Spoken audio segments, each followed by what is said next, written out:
Hai semuanya, welcome back to Maharis Clinic YouTube channel bersama saya Dr. Ricky Maharis. Saya Dr. Ellen Theodora, salah satu dokter estetika di Maharis Clinic. Saya Dr. Devina, hari ini saya akan melakukan tantangan Mereact video YouTuber yang sedang melakukan atau membahas tentang cosmetic procedure.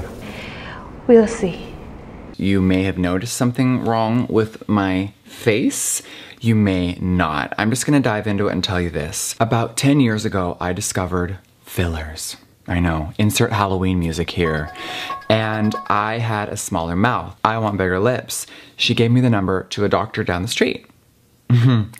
And I don't regret much. I regret ever meeting that doctor. I regret ever going into his office. And I regret ever letting him touch my face. Kalau misalnya bigger lips itu menjadi sebuah tren sejak beberapa tahun yang lalu, di mana bibir yang tebal itu semakin seksi dan semakin menarik. Gitu. Here's where it gets really dark.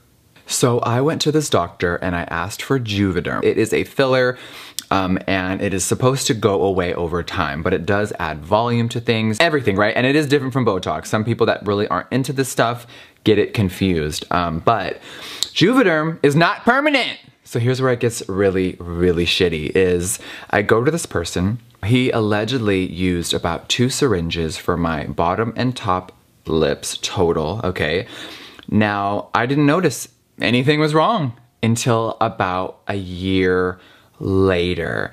And I discovered a few years after that this doctor had mixed in silicone with Juvederm. I never asked for that.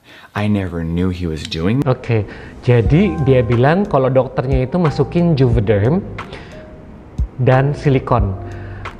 Juvederm itu adalah hyaluronic acid. Juvederm itu tuh dari Allergan dan mereka memang brand yang sudah well known. Filler itu yang kita pakai sebenarnya itu harusnya hyaluronic acid, dimana tuh memang ada di dalam tubuh, terus akan diabsorb sendiri oleh tubuh.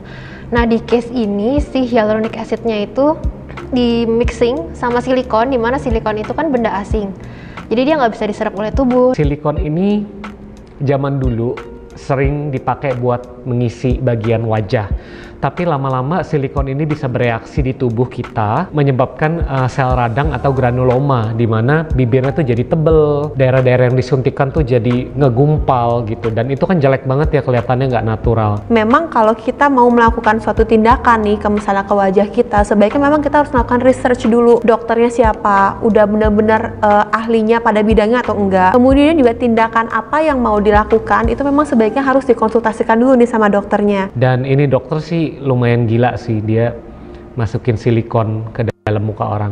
So I really don't know why this person did this. It's crazy because there is a statute of limitation of how you can sue or legally pursue someone. And years later when I finally found this person again, because I didn't know their name and it had been years and years, it was too late. Salah satu mungkin kenapa dia masukin silikon, karena silikon itu murah. Jadi istilahnya dia mencampur filler yang mahal dan filler yang murah, digabungin untuk mendapatkan volume yang banyak dengan harga modal yang paling rendah. Tapi dia tetap ngecas pasiennya dengan harga mahal gitu. Yeah, so How bad is that? well, it's very apparent is the thing. So I can clearly see this line. You know, we almost call it rooster combing. So Okay. if you look right there, you can actually see where the injector went injection, injection, injection. Oh, wow. And I have every reason to believe that that is pure silicone right there because you've Okay. had it for at least a decade. Oke, that's absolutely a silicone. Soalnya udah 10 tahun dan masih ada di sana dan kelihatan banget ini injeknya not in the right place. Kalau kita mempunyai foreign body reaction, jadi kita mempunyai reaksi terhadap benda asing, silikon itu kan dianggap sebagai benda asing. Sel-sel radang itu bisa ngumpul di sekitar silikonnya itu dan akhirnya menjadi merah dan bengkak. Actually abis ini aku ada pasien ya, aku mau nyuntikin obat anti radang karena dia pernah disuntikin sama dokter lain, dibilangnya stem cell, tapi ternyata silikon. Udah dioperasi, udah dikeluarin, tapi beberapa masih nyisa di kulitnya. Jadi aku mau suntikin untuk menekan peradangannya.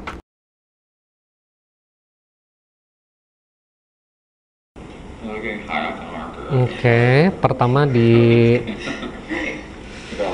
dikebalin dulu.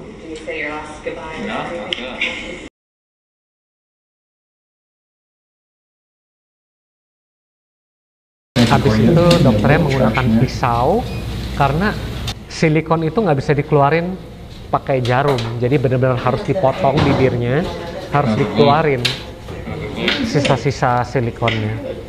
I heard it. Ooh. Oh wow. I see it. I see it. There's a lot from in there. Wow. Beautiful. Holy Wow. shit. I just saw it from my eyes. It looks so cool. So we're gonna put that right there. So Jeff, we're gonna put in a couple stitches now. Oh my god. Oh my god. That's so relief. You did fine. I haven't ever seen it before today until you showed it. Jadinya tuh kalau pengangkatan seperti ini bukan berarti semua silikonnya tuh diangkat, hanya yang bisa kelihatan oleh dokternya yang bisa diangkat. Kalau nggak kelihatan ya nggak bisa keangkat gitu ya. Jadi itu silikonnya karena dia letaknya di superficial makanya bisa diambil. Tapi kalau imagine kalau disuntiknya itu di bagian dalam tuh harus ngelukain bibirnya kayak gimana, revisi scarnya itu sangat sulit. Oke, jadi intinya tuh kalau kita mau ngerjain apa-apa, pastikan kamu sudah mengecek kredibilitas dari dokternya. Itu hak kalian untuk tanya gimana stepnya, tindakannya apa saja yang digunakan, aman atau enggak, efek samping jangka panjangnya apa. Benar-benar dokter yang baik pasti memikirkan juga untuk keselamatan dari pasien. Lakukan juga research yang baik dan juga tanyakan selengkap-lengkapnya sama dokternya. Bahkan kalau perlu nih, enaknya di Maharis Clinic itu kita kayak tukeran nomor pribadi. Jadi benar-benar jadi kayak temen sendiri. Jadinya kayak se-trust itu, jadi benar-benar enak banget untuk nge-building communication two ways-nya. Oke, thank you semuanya yang udah nonton. Semoga sedikit menghibur. Jangan lupa like, comment, subscribe, and share ke teman-teman kalian. Thank you, bye-bye.